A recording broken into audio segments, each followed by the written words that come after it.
warahmatullahi wabarakatuh. Selamat pagi anak-anak. Masih semangat belajar hari ini? Sebelum memulai pelajaran, alangkah baiknya kita berdoa terlebih dahulu. Bismillahirrahmanirrahim. Rabbi zidni ilman warzuqni fahman.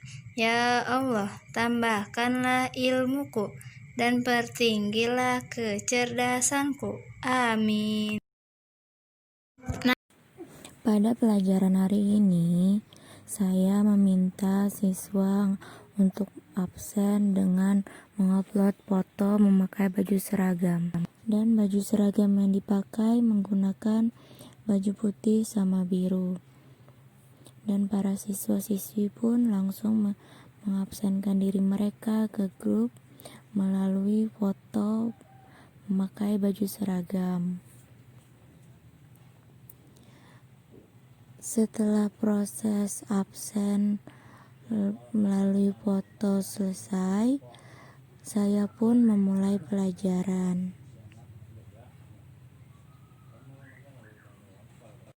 Pada pertemuan kita yang ke-6 ini, kita melanjutkan pembahasan dari bab 5, yaitu tentang sujud sahwi. Pengertian sujud sahwi. Sujud sahwi adalah sujud yang dilakukan karena lupa atau ragu-ragu di dalam salat. Sujudnya 2 kali dan dilakukan setelah membaca tahiyat akhir sebelum salam. Adapun sebab-sebab sujud sahwi.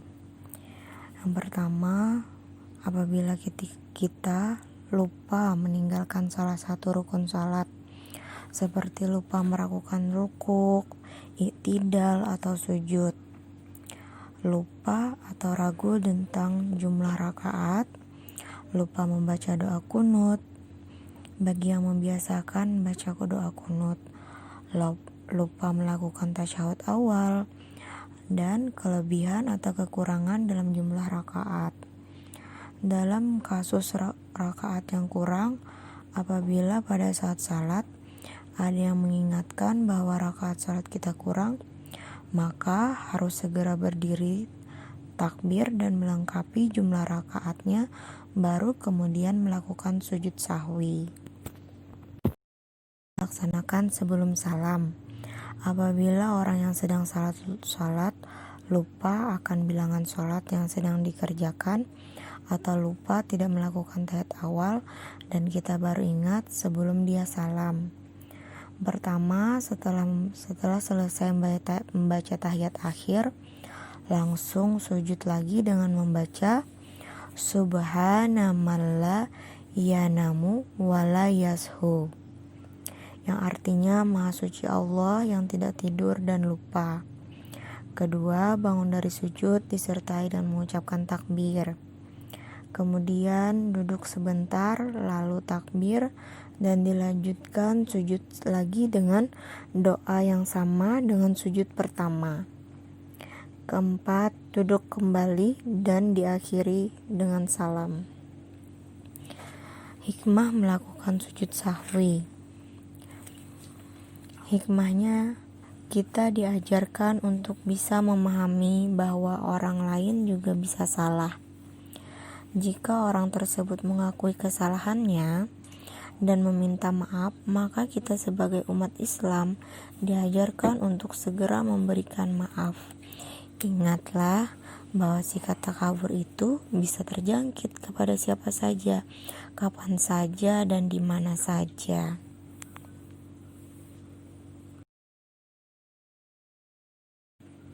Kemudian kita lanjut tentang sujud tilawah. Pengertian sujud tilawah adalah sujud yang dilakukan karena membaca ayat-ayat sajadah dalam Al-Quran ketika salat maupun di luar salat, baik pada saat membaca atau menghafal sendiri atau pada saat mendengarkannya. Dasar hukum sujud tilawah adalah sunnah. Syarat sujud tilawah. Di dalam melaksanakan sholat sujud tilawah harus memenuhi syarat sebagai berikut, yaitu suci dari hadas dan najis, menghadap kiblat, menutup aurat. Adapun rukun sujud tilawah. Yang pertama, niat takbiratul ihram. Ketiga, sujud 1 kali dengan diawali bacaan takbir. Kemudian keempat, duduk setelah sujud dengan tumakninah tanpa membaca tasyahud. Kemudian kelima, salam. Adapun tata cara sujud tilawah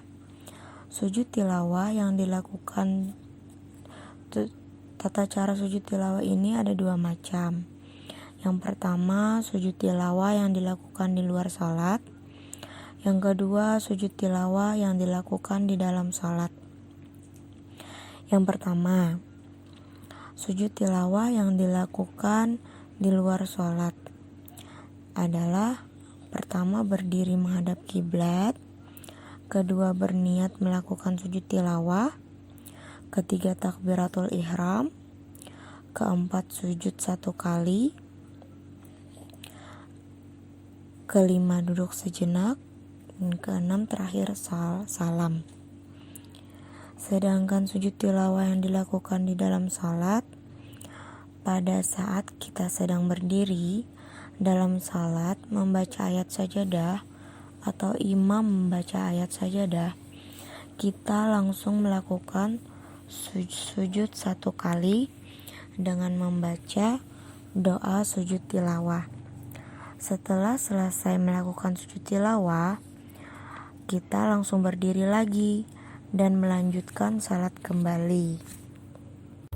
Adapun hikmah melakukan sujud tilawah: kita dijauhkan dari godaan setan, lebih menghayati dan memakna Al-Quran yang sedang dibaca, dan mendekatkan diri kita kepada Allah Subhanahu wa Ta'ala.